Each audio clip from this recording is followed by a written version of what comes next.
Ela abriu a boca e o tribunal inteiro congelou. Ninguém esperava ouvir aquilo vindo de uma menina negra, filha de empregada doméstica, sem escola, sem diploma, sem nada além de coragem e livros velhos. Mas Clara não estava ali para pedir permissão. Estava ali para mudar tudo. Você já viu alguém ser humilhado publicamente e depois, segundos depois, fazer a sala inteira aplaudir de pé? Pois é. Isso é o que acontece quando conhecimento encontra coragem, quando dignidade encontra justiça e quando uma menina negra decide que não vai mais aceitar ser invisível. A história de Clara começa muito antes daquele tribunal. Começa em um bairro periférico, onde seu nome era motivo de piada. Começa com uma mãe que não tinha com quem deixar a filha durante o dia. Dona Marisa acordava antes do sol nascer e levava Clara consigo para os casarões onde trabalhava como empregada doméstica. Enquanto a mãe limpava, a menina explorava aquelas casas enormes, cheias de livros, cheias de histórias. Porque Dona Marisa trabalhava para advogados renomados, procuradores, defensores públicos, gente importante, gente que tinha bibliotecas inteiras em suas casas.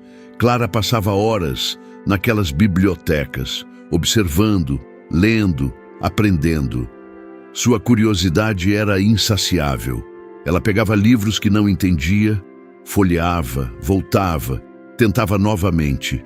Os patrões da mãe percebiam aquela menina negra, simples, com fome de conhecimento. E alguns deles, talvez tocados por aquela dedicação, começaram a presenteá-la. Livros de direito, jurisprudência, códigos, tratados sobre justiça. Para Clara, aqueles livros eram mais valiosos que ouro. Eram seus maiores presentes. Ela lia todos, cada página, cada palavra, cada artigo. Porque desde muito pequena, Clara sonhava em ser juíza. Sonhava em fazer justiça. Sonhava em ser a voz daqueles que não tinham voz. E enquanto outras crianças brincavam, Clara estudava sozinha, autodidata, roubando conhecimento de livros que seus patrões da mãe lhe davam, aprendendo nas bibliotecas das casas onde Dona Marisa limpava, construindo um futuro que ninguém acreditava que era possível. Dona Marisa trabalhou durante anos como empregada doméstica. Acordava antes do sol nascer, pegava 2 ônibus, limpava casarões de gente rica. Ela ganhava pouco, muito pouco. O suficiente para pagar aluguel, comida e nada mais. Mas sempre pagou em dia, sempre. Durante 15 anos, Dona Marisa nunca atrasou um único mês. Ela acordava cansada, voltava cansada, dormia cansada. Mas pagava, porque tinha dignidade, porque tinha uma filha que precisava de um teto, porque acreditava que o trabalho honesto merecia respeito. Então, um dia, a carta chegou. Despejo, 30 dias, sem negociação, sem piedade, sem chance. O proprietário havia decidido que aquela mulher simples, negra, empregada doméstica, não merecia mais estar ali. Dona Marisa leu a carta mais de uma vez, tentando entender cada linha. Sentou-se à mesa, apoiou os cotovelos e ficou em silêncio. Para ela, aquilo era o fim. Para Clara, era o começo. Clara era ainda uma criança. Não tinha diploma, não tinha formação, não tinha nada que o mundo reconhecesse como válido, mas tinha algo que ninguém podia tirar dela. Tinha estudado sozinha. Tinha lido livros jurídicos emprestados de bibliotecas públicas e das casas onde sua mãe trabalhava. Tinha assistido a audiências escondida no fundo das salas, observando juízes, advogados, promotores. Anotava tudo, cada argumento, cada erro, cada decisão. Porque sabia que um dia precisaria daquele conhecimento. E aquele dia tinha chegado. Quando Dona Marisa mostrou a carta para a filha, suas mãos tremiam. A carta era uma sentença de morte para tudo que haviam construído juntas. Sem dinheiro para pagar um advogado, sem recursos para lutar, sem ninguém que as ajudasse, Dona Marisa sabia que em 30 dias estaria na rua. Ela e sua filha perderiam o único lar que tinham. Clara respirou fundo enquanto lia cada palavra daquela carta maldita. Mãe, isso pode ser contestado. Dona Marisa balançou a cabeça desacreditada, os olhos marejados de desespero.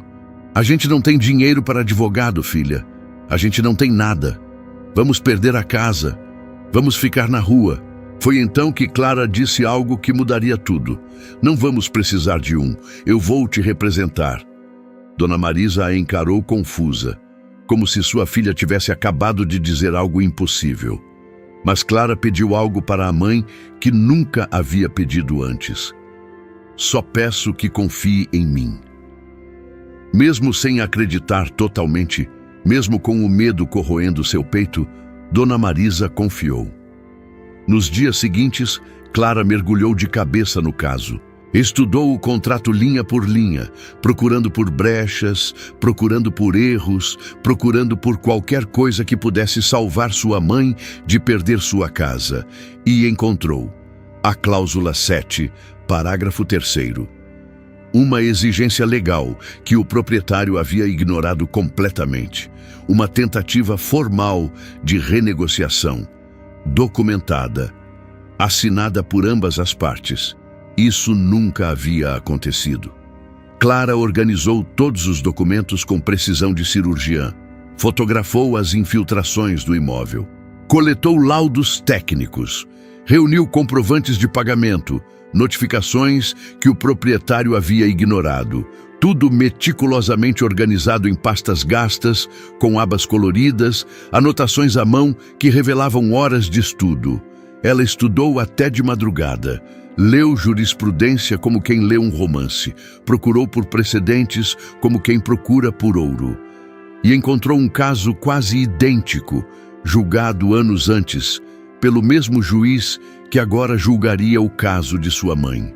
Um caso onde o juiz havia negado o despejo usando exatamente os mesmos argumentos que ela agora usaria. Ela anotou cada palavra, cada frase, cada decisão, porque sabia que aquele tribunal não seria fácil.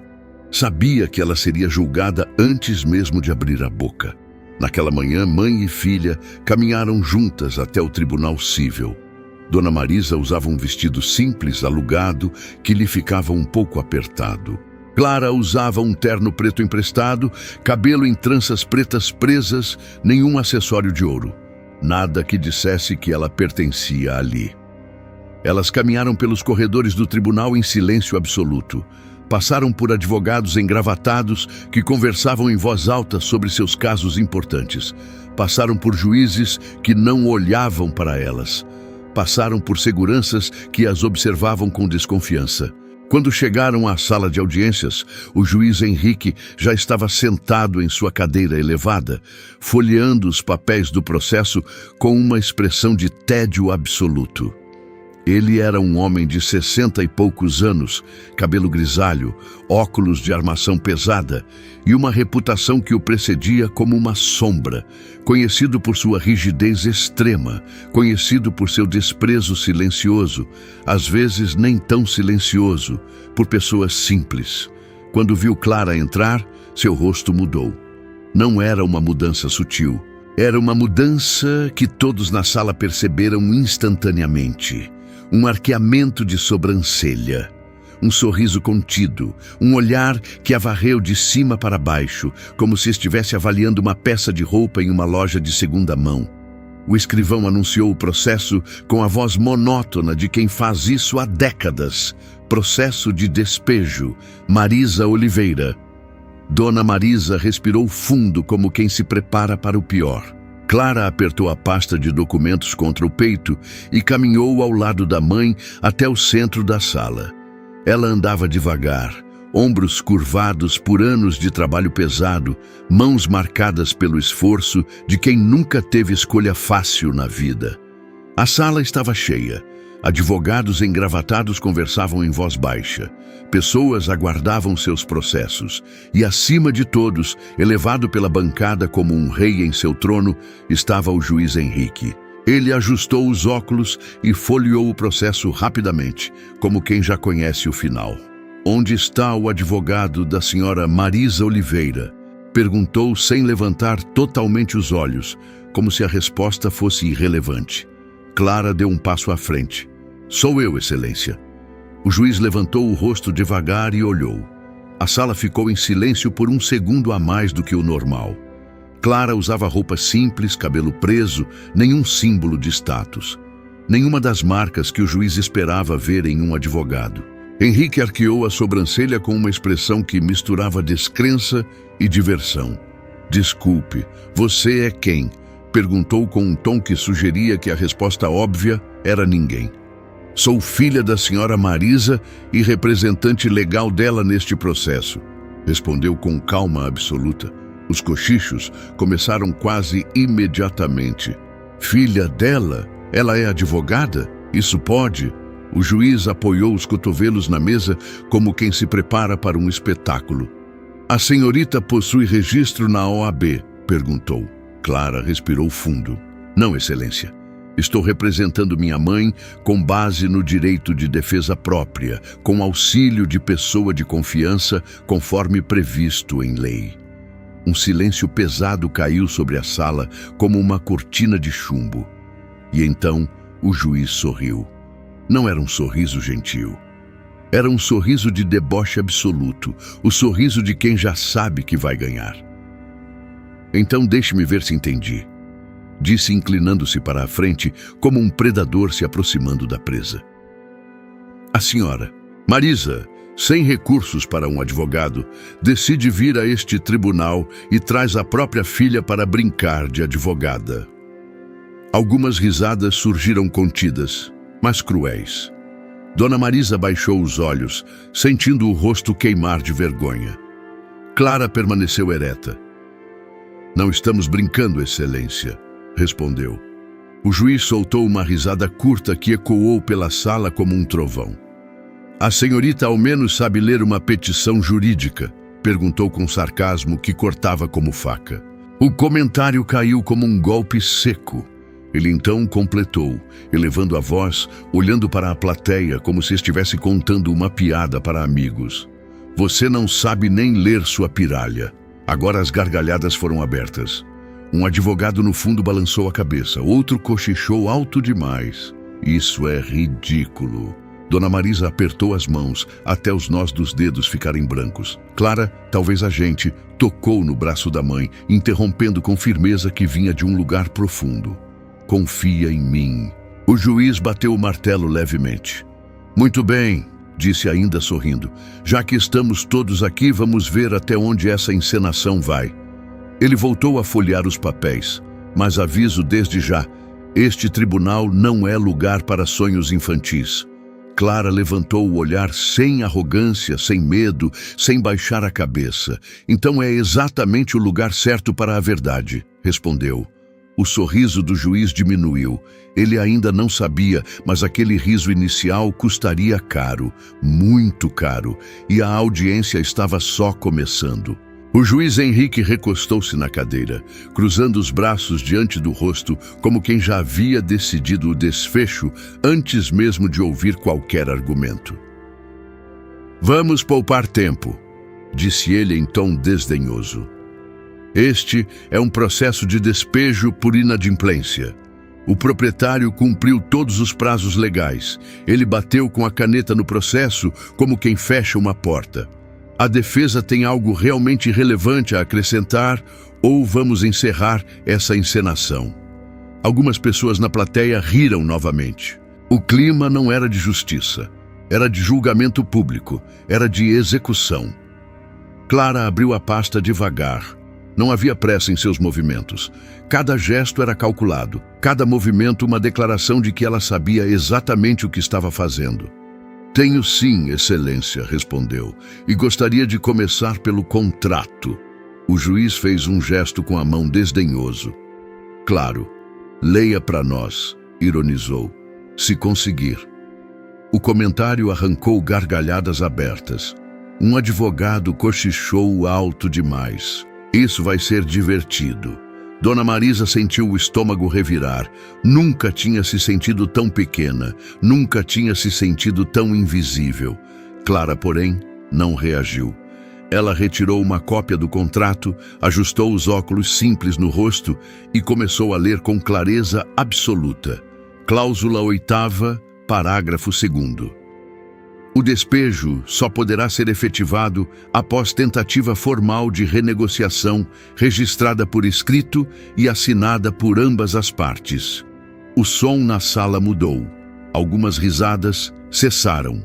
Clara continuou sem levantar o tom. No processo anexado, não existe nenhum documento que comprove essa tentativa. Há apenas uma notificação unilateral. O juiz franziu a testa pela primeira vez. Isso não invalida o processo, retrucou rápido. É uma formalidade.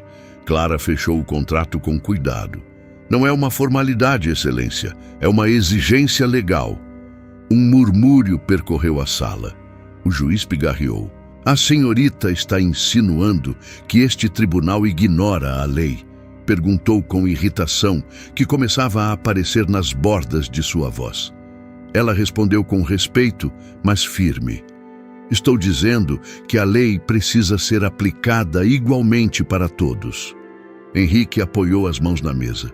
Cuidado com suas palavras. Sempre, respondeu Clara. Ele respirou fundo, visivelmente irritado. Muito bem, disse. Continue com o que quer que tenha preparado. Alguns advogados agora observavam com atenção. Clara virou outra página. Além disso, Excelência, a senhora Marisa possui comprovantes de pagamento parcial nos últimos 3 meses. Pagamentos recusados sem justificativa pelo proprietário.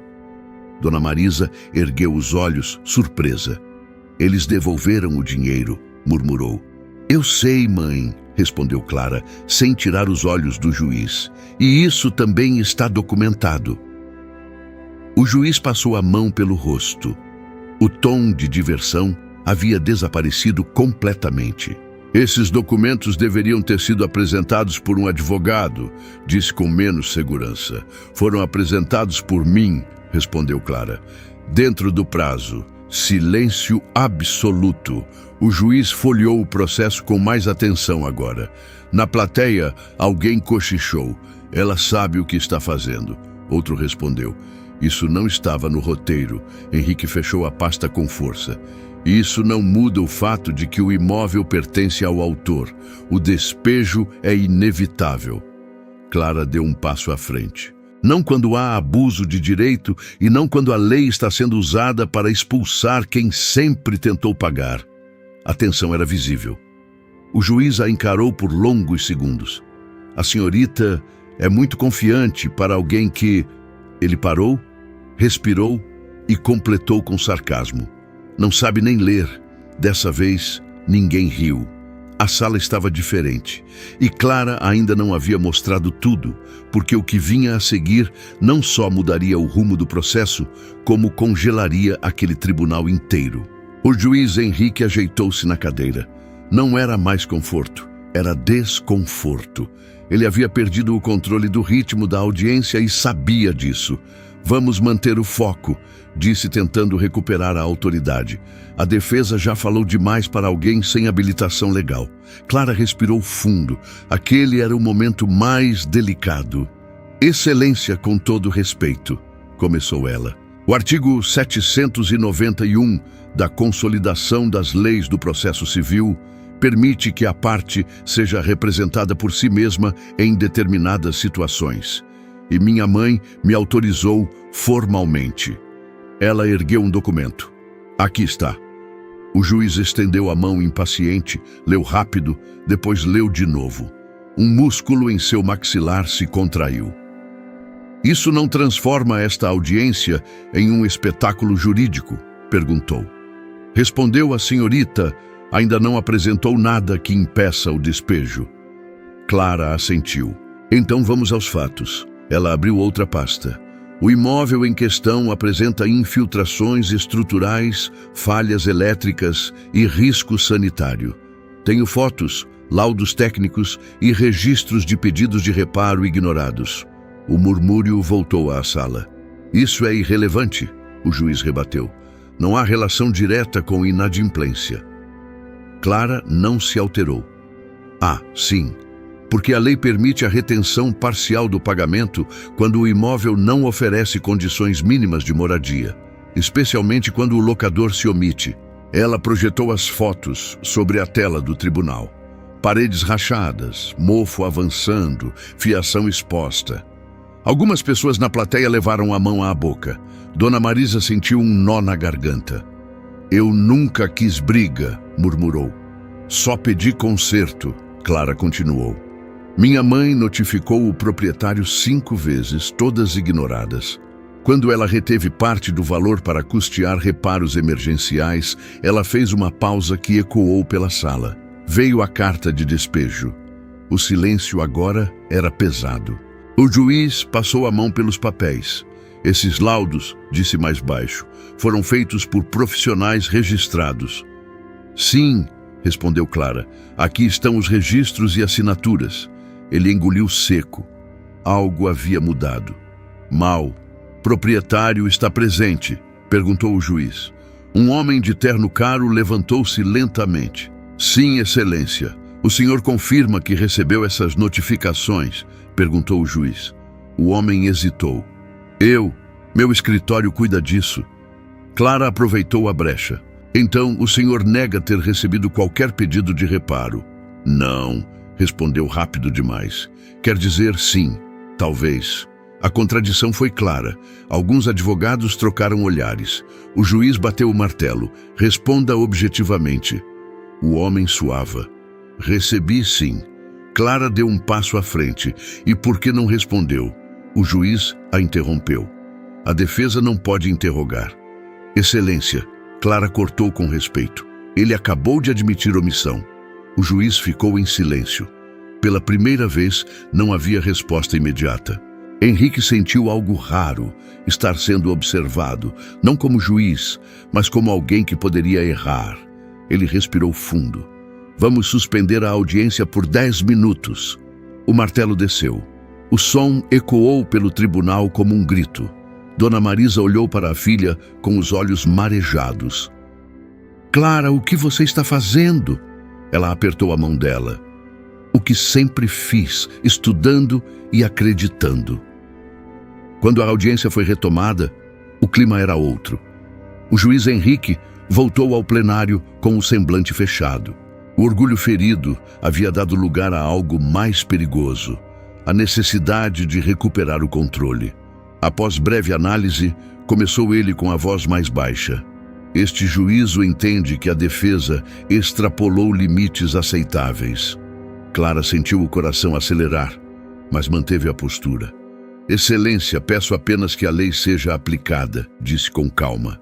Nada além disso. O juiz ajeitou os óculos. A senhorita demonstra conhecimento, mas conhecimento sem diploma não transforma ninguém em advogado. Algumas pessoas na plateia sentiram nervosas, e muito menos em alguém capaz de confrontar este tribunal, completou. Dona Marisa apertou os punhos. Clara respirou fundo mais uma vez. Com todo respeito, excelência, não estou confrontando o tribunal. Estou apresentando fatos. O juiz inclinou-se para a frente. Fatos apresentados por uma menor sem credenciamento. Isso coloca em dúvida a validade de tudo que foi dito até agora. O murmúrio cresceu. Foi então que Clara fez algo inesperado. Ela abriu a última pasta. Excelência, antes que o senhor descarte tudo, peço permissão para apresentar apenas mais um documento. O juiz hesitou. Algo dentro dele dizia para negar, mas negar naquele momento pareceria medo. 5 minutos, respondeu. E apenas isso. Clara assentiu. Ela caminhou até o centro da sala. Este documento não é meu, começou. É do próprio tribunal. Trata-se de um precedente julgado por este juízo anos atrás, em situação quase idêntica. O juiz franziu a testa. Isso é impossível. Relator juiz Henrique. O silêncio foi absoluto. O juiz levou a mão ao rosto. Ele lembrava daquele caso. Na época, havia decidido contra o despejo, usando exatamente os mesmos argumentos que agora tentava invalidar. Clara continuou com voz firme. Naquele julgamento, Excelência, o senhor reconheceu que a omissão do locador anula o pedido de despejo e que a dignidade da família deve prevalecer. Ela olhou diretamente para ele. Foram suas palavras. Um advogado na plateia murmurou. Ela citou o próprio juiz. Henrique sentiu o peso da sala sobre os ombros. Se mantivesse sua postura atual, estaria negando sua própria jurisprudência. Se recuasse, admitiria que havia sido injusto e arrogante. Ele pigarreou. A defesa está bem preparada, disse. Foi a primeira concessão, mas o erro ainda estava por vir. Tentando encerrar rapidamente, o juiz disse: ainda assim, este tribunal precisa avaliar se a retenção do pagamento foi proporcional. Clara abriu um sorriso contido. Já avaliou, Excelência. Ela projetou outro documento. Aqui está a planilha de gastos. O valor retido foi integralmente usado nos reparos emergenciais. Não houve benefício pessoal. Tudo documentado. O juiz olhou rápido demais e então cometeu o erro fatal. Isso prova que houve retenção indevida, disse apressado. O despejo procede. Antes que o martelo descesse, um advogado da plateia levantou-se. Excelência, peço a palavra. O juiz hesitou. Fale. Acaba de contradizer o próprio precedente que a defesa apresentou. E a documentação confirma boa fé. Outro advogado se levantou. Também peço constar em ata. Houve cerceamento de defesa. A sala começou a ferver. Henrique percebeu tarde demais. Ao tentar encerrar o caso, ele havia exposto sua parcialidade e agora não era mais Clara contra o juiz. Era o juiz contra o próprio sistema. Ele respirou fundo. O martelo ficou suspenso no ar, porque o próximo golpe não seria dele. O martelo continuava suspenso. O juiz Henrique olhava para os papéis à sua frente, mas já não os via. A sala inteira aguardava. Clara estava em pé. Dona Marisa segurava o lenço com as duas mãos, suando frio. A plateia prendia a respiração. O juiz respirou fundo. Pela primeira vez naquela audiência, ele não falou de imediato. Este tribunal, começou ele com a voz mais baixa, reconhece que houve falhas na condução inicial do caso. Um murmúrio percorreu o plenário. Diante dos precedentes apresentados e da documentação comprobatória, ele fez uma pausa longa. O juiz então respirou fundo, como quem engole o próprio orgulho. Confesso, disse olhando para Clara, subestimei você. A frase caiu como um choque. E cometi um erro grave ao confundir simplicidade com ignorância. Ele tirou os óculos. A justiça falha quando julga pessoas pela aparência. Clara permaneceu em silêncio, não por medo, mas por respeito. O juiz concluiu. O pedido de despejo é indeferido. Esta audiência está encerrada. O martelo desceu pela última vez. Toque! Quando saíram do tribunal, Dona Marisa parou na escadaria. O sol batia forte. Ela segurou as mãos da filha.